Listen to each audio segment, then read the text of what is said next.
Hello friends, ഇന്നൊരു special beef roast റെസിപ്പിയാണ്. ഇതിനായി 1/2 കിലോ ബീഫ്, 1.5 ടീസ്പൂൺ കാശ്മീരി മുളക് പൊടി, 1/2 ടീസ്പൂൺ മഞ്ഞൾപ്പൊടി, 2 ടീസ്പൂൺ കുരുമുളക് പൊടി, 1/2 ടീസ്പൂൺ ഗരം മസാല, ആവശ്യത്തിന് ഉപ്പ് എന്നിവ ചേർത്ത് നന്നായി മിക്സ് ചെയ്യുക.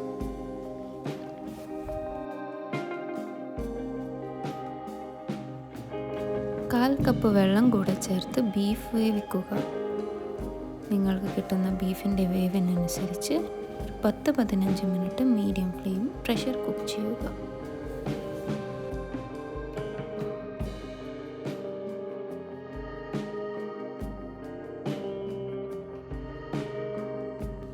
മറ്റൊരു പാൻ ചൂടാക്കി അതിൽ 4 ടേബിൾ സ്പൂൺ വെളിച്ചെണ്ണ ഒഴിച്ച് 2 ഗ്രാമ്പൂ, 2 ഏലക്ക എന്നിവ ചേർക്കുക.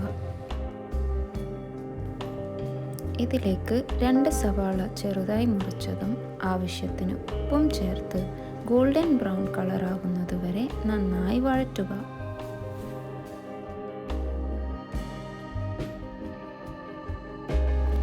ഒന്നര ടീസ്പൂൺ ഇഞ്ചി വെളുത്തുള്ളി പേസ്റ്റും 3 പച്ചമുളക് ചെറുതായി മുറിച്ചതും ചേർത്ത് പച്ചമണം മാറുന്നത് വരെ വീണ്ടും വഴറ്റുക. ഇതിലേക്ക് 1 ടീസ്പൂൺ കശ്മീരി മുളക് പൊടി, 1.5 ടീസ്പൂൺ മല്ലിപ്പൊടി, 1 ടീസ്പൂൺ കുരുമുളക് പൊടി, 1/2 ടീസ്പൂൺ വലിയ ജീരകം പൊടിച്ചത്, 1/2 ടീസ്പൂൺ ഗരം മസാല എന്നിവ ചേർത്ത് ഇതിൻ്റെ പച്ചമണം മാറുന്നത് വരെ വഴറ്റുക.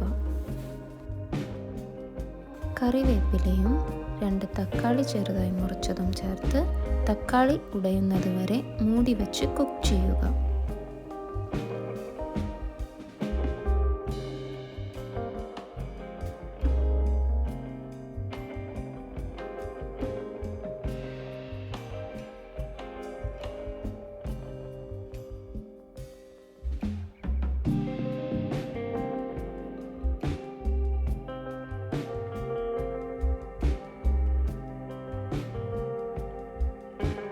തക്കാളി നന്നായി ഉടഞ്ഞാൽ വേവിച്ച ബീഫും കറിവേപ്പിലയും ചേർത്ത് ലോ ടു മീഡിയം ഫ്ലെയിമിൽ നന്നായി വഴറ്റിയെടുക്കുക.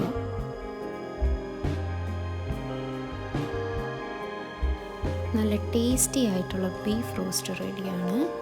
ഇത് പൊറോട്ടയുടെ കൂടെ അല്ലെങ്കിൽ അപ്പം, ഇടിയപ്പം, അതും അല്ലെങ്കിൽ നെയ്ച്ചോറിൻ്റെ കൂടെയൊക്കെ ബെസ്റ്റ് കോമ്പിനേഷനാണ്. എല്ലാവരും ട്രൈ ചെയ്യുക. ഫീഡ്ബാക്ക് കമൻസിൽ അറിയിക്കുക. Thank you.